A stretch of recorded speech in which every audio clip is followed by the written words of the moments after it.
What's up, guys? It's Lefty here with your daily free play for Sunday, January 16th. We got the win last night with that over Patriots Bills for the daily free play.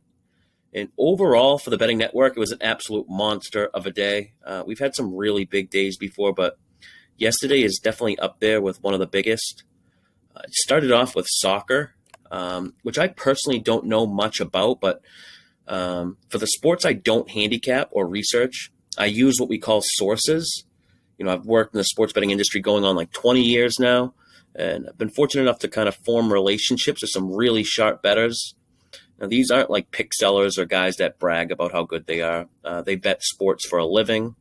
And I have different arrangements with these sources to get access to their plays. Yesterday, our soccer source went 5-0-1. And because he's been on fire lately and everyone's been crushing it, we had some members decide it was a good idea to parlay all the source plays. Now, I don't recommend doing this, of course. I personally think it's crazy, but one member turned $50 into $1,300. Another member hit a five-teamer at plus 770 odds, and everybody just hit him up straight. But and that was just a soccer source. We have a college basketball source who went 18-5-1 yesterday, winning, I think at one point won the first 6 or 7 bets of the day. So while everyone was focused on NFL playoffs, we were just cleaning up in soccer and college hoops. And I always say, if I ever wanted to go full tout and start selling picks, I could put a lot of these pick sellers out of business with the network I have. But the thing is, nobody's actually getting better at sports betting by just following other people's bets. I really believe the real value is learning how to identify good bets on your own and become an overall, smarter sports bettor.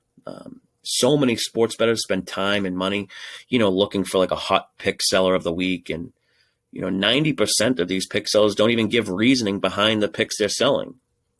Anyone can sell picks.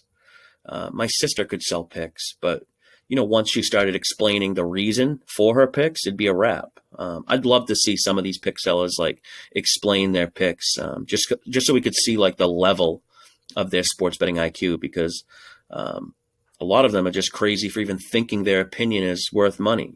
But before I turn this into like a 10-minute rant there, I guess I'll end with not all pick sellers are scammers, obviously, or even have bad intentions. I think a lot of them actually, feel bad when they lose. But the big thing is they don't even know enough to realize that, like, long-term, their picks don't have a big enough edge, or they just simply don't win enough to overcome not just the juice or the VIG, but the cost of whatever they're selling their picks for. So just buying their picks is negative EV.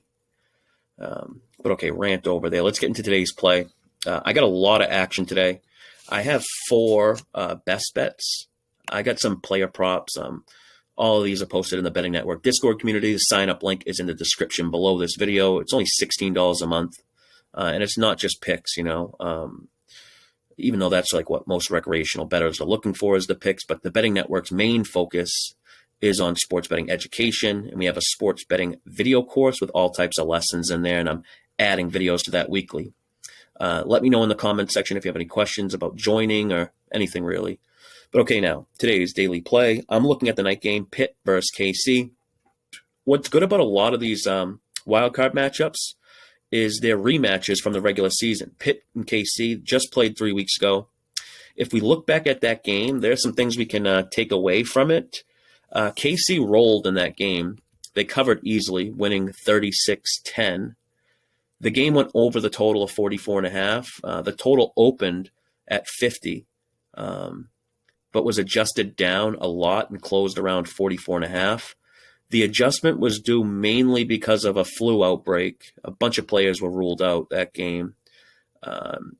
Pitt went down 2 scores early. They didn't actually score a touchdown till late in the fourth quarter, basically in garbage time. They also turned the ball over 3 times in that game, and that led to 17 points for the Chiefs. So Pittsburgh's defense played a lot better than that final score actually shows.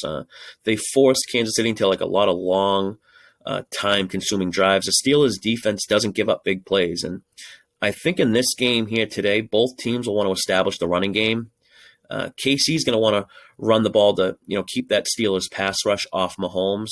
Pittsburgh leads the league in QB sacks this year. I think they finished with 55. Steelers will want to establish a run game to keep the ball away from the KC offense. They don't want to get into a shootout.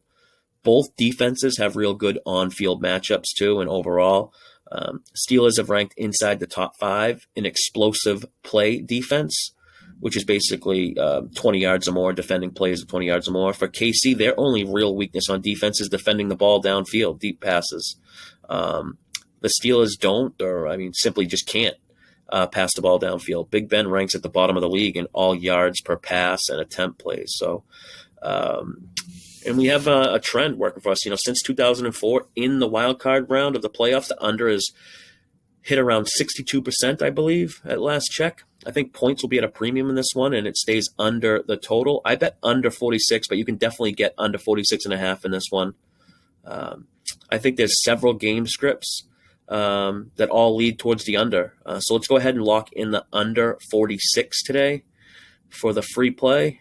And that is going to do it for this one. Until next time, good luck with all your bets. And as always, may all the refs' calls and all the loose balls go your way.